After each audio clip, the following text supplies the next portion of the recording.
ఉగాది నుంచి మీ జాతకం ఎలా ఉంటుందో తెలుసుకోండి. వెంటనే జేకేఆర్ గురుగారి అపాయింట్మెంట్ తీసుకోండి. రమగారు, ఉగాది శుభాకాంక్షలండి. మీకు కూడా ఉగాది శుభాకాంక్షలు చేయ సుమన్ టీవీ ప్రేక్షకులందరికీ నూతన సంవత్సర ఉగాది శుభాకాంక్షలు.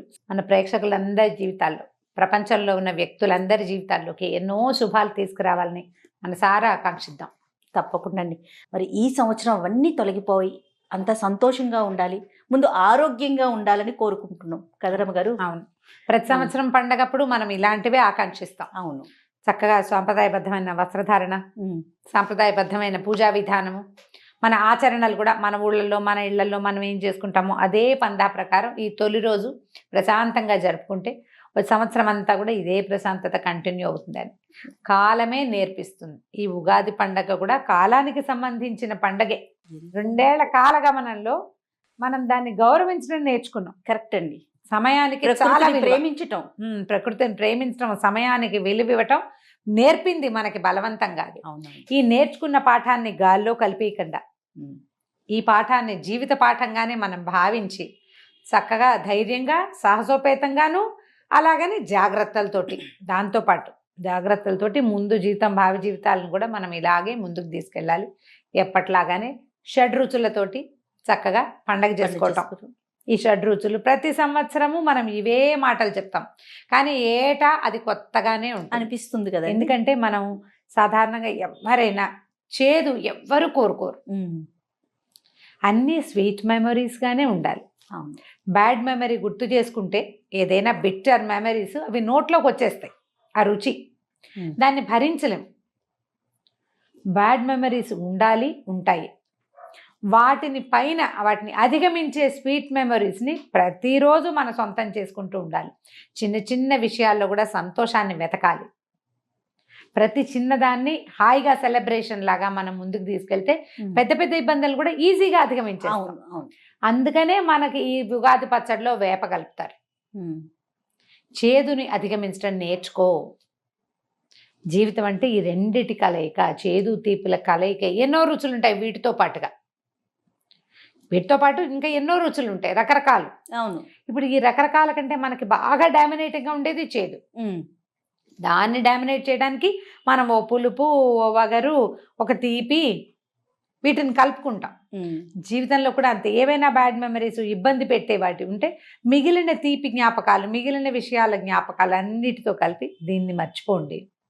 ఈ సీజన్లో ఇవి తినాలి, అనారోగ్యాలు వస్తాయి కాబట్టి అని ఇదొక విధానం. ఇప్పుడు ఈ రెండు కూడా మన జీవితానికి అవసరం. చూడు, చాలా శారీరక మానసిక ఆరోగ్యాలు ఎంత అవసరమో. ఒకటి శరీరం ఆరోగ్యంగా ఉండాలి, రెండోది మనసు ఆరోగ్యంగా ఉండాలి. ఈ రెండు, ఈ ముందు ఆలోచనేమో మనసుకి, రెండో ఆలోచన ఆరోగ్యానికి. శారీరకమైన ఆరోగ్యం ఉంటేనే ఇప్పుడు ఇంకా ఏదైనా రేపొద్దున కొత్తది రాబోయినా ఇక రాకపోవచ్చు. అవును, కొంత పలచబడచ్చు. బట్ మనం బీట్అవుట్ చేయగలుగుతాం. మనకి పురాతన కాలం నుంచి వస్తున్నటువంటి ఈ సాంప్రదాయాలు, ఈ పద్ధతులే భారతీయుల్ని చాలా మటుకు రక్షించాయని మొత్తం ప్రపంచ దేశాల్లో ఉన్న చాలామంది సైంటిస్టులు చెప్పారు. భారతీయులకు ఉన్నటువంటి ఆహార విహారాదులు, అలవాట్లు, అన్నిటికీ ఎక్స్పోజ్ అయ్యే విధానాలు, ఎండ గాలి వానలకి ఎక్స్పోజ్ అవటాలు, ఇవన్నీ మనల్ని కాపాడాయి. మన ఫుడ్లో, రెగ్యులర్ దైనందిన జీవితంలో మనం తినే ఉప్పు, పులుపు, కారం లాంటి మసాలాలు, అంటే అందులో వేసే ధనియాలు, జీలకర్ర లాంటి ఔషధ గుణాలు కలిగినటువంటి దినుసులు, అవన్నీ మనని కాపాడాయి. ప్రతిదీ రమగారు, మన ఆచార వ్యవహారాలు, మన సాంప్రదాయాలు, మన నడత అంటారు చూసారా, బహుశా అవన్నీ కాపాడినాయేమో. అవన్నీ కాపాడాయి, అవే మనకి. ఎందుకంటే ప్రపంచ దేశాలన్నీ విలవిల్లాడిపోయినాయి. అవును, ప్రతి దశలోనూ. అవును, మనకి నష్టం జరిగింది, కానీ వాళ్ళతో కంపేర్ చేసుకుంటే మనం చాలా బెటర్గా, చాలా తక్కువ మన జనాభాకి. అవును కదండి, చాలా బెటర్గా ఉన్నాం. అందులో మన ఆహార పదార్థాలు, మన అలవాట్లలో ఈ ఉగాది పండగ పద్ధతి మరీ పెద్దది.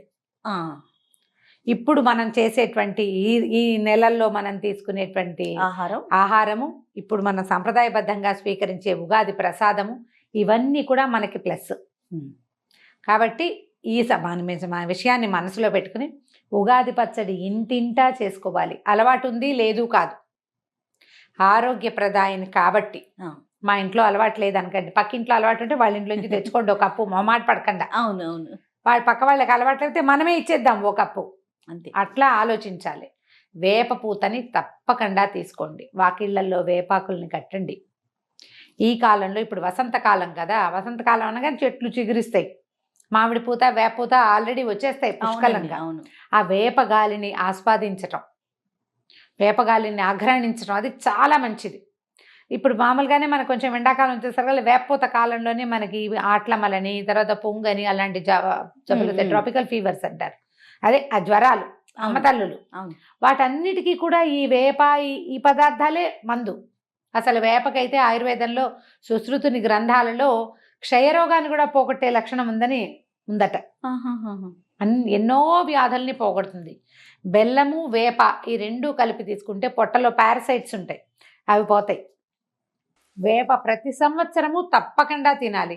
అందుకని మనకేం చేశారు, ఈ పండగ రోజున సాంప్రదాయంగా నేర్పించేశారు. అది ఈ సాంప్రదాయపు పద్ధతులని మాకు తెలీదు, మా ఇంట్లో లేదు లాంటి వాక్యాలని వదిలేసి, మనకు సోషల్ మీడియా అంతా కోడి మొదలైన రకరకాల పక్షులలాగా కూసేస్తోంది కాబట్టి చక్కగా వాటిని స్వీకరించండి, అలవర్చుకోండి, తెలుసుకోండి. ఈ సంవత్సరం తెలుసుకున్నది వచ్చే సంవత్సరానికి మర్చిపోవద్దు.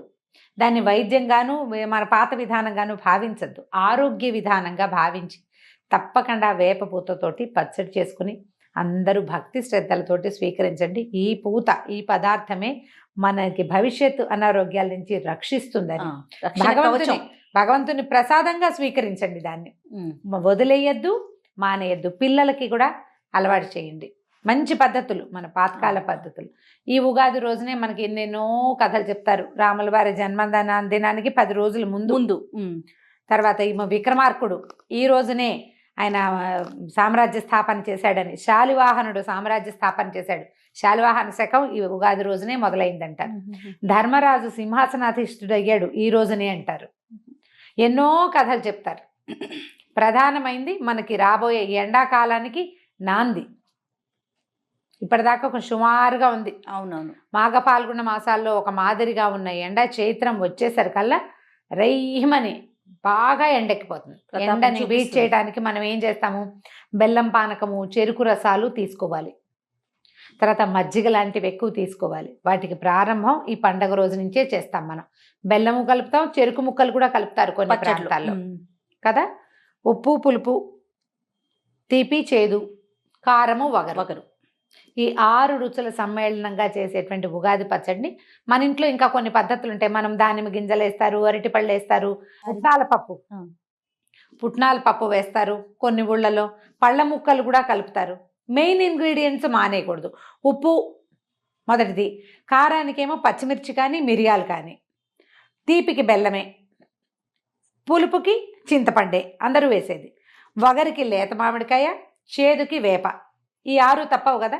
వీటితో పాటు మీరు ఇంకా ఏ పదార్థాలు మీ అలవాటు ప్రకారం ఊళ్ళల్లో, మన ఇళ్లల్లో, మనకి నచ్చిన రుచుల్లో ఏది కలుపుకున్నా వీటిని స్కిప్ చేయకుండా కొత్త చింతపండు, కొత్త బెల్లము తెచ్చుకొని వీటితోటి పచ్చడి చేసుకుని స్వీకరించాలి. భగవంతుడికి నివేదన చేయటం, మనం కూడా తీసుకోవటం. పొద్దునుంచి సాయంత్రం దాకా అప్పుడప్పుడు సూపులాగా తీసుకున్నా కూడా మంచిదే. మేము 2 రోజులు కూడా తింటాం, నెక్స్ట్ డే కూడా తినేస్తాం ఉగాది పచ్చడి. ఇది మంచిది ఆరోగ్యానికి. ఈ వేప పూతని ఈ సీజన్లో ఎక్కువ సార్లు తీసుకోవటానికి కూడా మనం ప్రయత్నం చేయొచ్చు.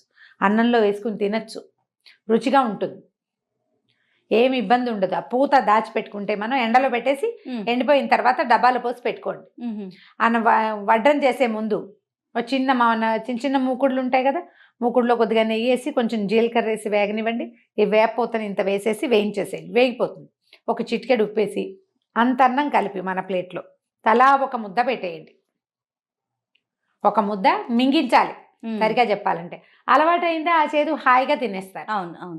వేపూత ఉంటుంది. పచ్చి వేపూతను మనం తినక్కర్లేదు. ఇలా ఎండినా కూడా దాంట్లో గుణం పోదు, ఆరోగ్య గుణం పోదు. సంవత్సరంలో కొన్నిసార్లు తినచ్చు, చైత్రంలో ఎక్కువ సార్లు తింటే మంచిది. తర్వాత రాబోయే సీజన్స్లో రాగలిగిన ఇబ్బందులకి ఇది కొంచెం మందు కింద పనిచేస్తుంది, ప్రివెంటివ్గా పనిచేస్తుంది. వేపని ఆహారంలో భాగం చేసుకోండి. ఎక్కడైనా వేప చెట్లు కొట్టేసే కార్యక్రమం ఉంటే వాటికి అడ్డం పడండి, వేప చెట్లను బతకనివ్వండి. అవి మనకి బాగా అవసరం. అంటే ఇళ్ల పక్కనే ఉంటే ఏం చేయలేకపోతాం, వాటిని ఉంచుకోలేము, ఇళ్ళు పాడైపోతాయి కాబట్టి వాకిళ్లలోనో కొంచెం రోడ్ల వైపుకో వేప గాలి పీల్చే అవకాశం ఉంటే తప్పకుండా తీసుకోండి.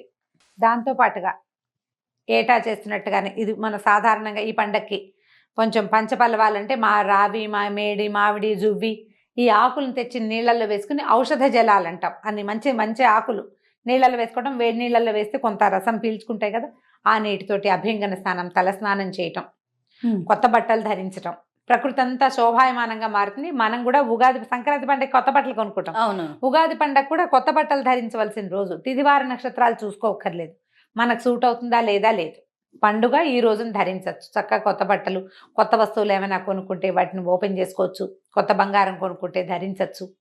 పెద్దవాళ్ళకి నమస్కారం చేసుకోవటం, తర్వాత దేవుడి దగ్గర దీపారాధన, పూజా విధానం చేసుకోవటం, ఉగాది పచ్చడి తీసుకుని స్వీకరించడం. ఉగాది పచ్చడితో పాటు చక్కగా రకరకాల నవకాయ పిండి వంటలు వండుకుని, సాధారణంగా ఉగాది రోజున ఏంటంటే ఈ అమ్మవారి నైవేద్యాలని పెడతారు. అవును. పెద్దమ్మవారికి నైవేద్యం అని పెడతారు. పెద్దమ్మవారి నైవేద్యాలు అలవాటు, ఉపారాలు ఎత్తటం అనేది ఒక పద్ధతి ఉంటుంది కొన్ని ప్రాంతాల్లో. ఉపారాలు, తర్వాత ఏమో అమ్మవారి నైవేద్యాలు అంటారు మా అత్తవారింట్లో. అట్లా మనకి ఏది అలవాటు ఉంటే అలా అమ్మవారికి నైవేద్యాలు పెట్టుకోవటం, చక్కగా హాయిగా మన వాళ్ళతో ఇంట్లో హాయిమని తినడం. ఈ రోజున గొడవలు, పోట్లాటలు, యుద్ధాలు, నువ్వంటే నువ్వనుకోటాలు చేయకుండా సంవత్సరపు తొలి దినం ప్రశాంతంగా, ప్రేమగా, ఆపేక్షగా, ప్రకృతి పట్ల ప్రేమగా, మనుషుల పట్ల ప్రేమగా, జీవితం పట్ల ఆప్యాయతతోటి హాయిగా పండగ చేసుకోండి. పొద్దునుంచి సాయంకాలం దాకా ఏదో ఒక టీవీ ప్రోగ్రాంలో మనకి పంచాంగ శ్రవణం వినపడుతూ ఉంటుంది. పల్లెటూళ్ళలో దేవాలయాల దగ్గర అక్కడ పంచాంగ శ్రవణం చేసే అవకాశం ఉంటే ఇలా తప్పకుండా చక్కగా ఆ అవకాశం తీసుకోండి. లేకపోతే టీవీలో అయినా మనకి అది భగవంతుడు ఇచ్చిన వరాలు ఏంటంటే సోషల్ మీడియా. కొన్ని విషయాల్లో, ఈ విషయంలో కూడా మనకు సోషల్ మీడియా వరమే. చక్కగా పంచాంగ శ్రవణం చేసి మన సంవత్సర ఫలితాలు ఎలా ఉన్నాయి, ఈ సంవత్సరం దేశంలో పరిస్థితులు ఏమిటి, మన జాతక ఫలితాలు ఏమిటో తెలుసుకుని ఒకళ్ళతో ఒకళ్ళు పంచుకుని స్నేహంగా, ఆపేక్షగా ఉండండి. ఈ తొలి రోజుని సంతోషంగా గడపండి. ఇదే సంతోషం సంవత్సరం అంతా మనందరి జీవితాల్లోనూ, ప్రపంచంలో ఉన్న అందరు మనుషుల్లో జీవితాల్లోనూ ఇలాంటి సంతోషమే నిండాలని భగవంతుడిని ప్రార్థిస్తూ పండుగని హాయిగా జరుపుకోండి. మరొక్కసారి ఉగాది శుభాకాంక్షలు. Thank you Jaya.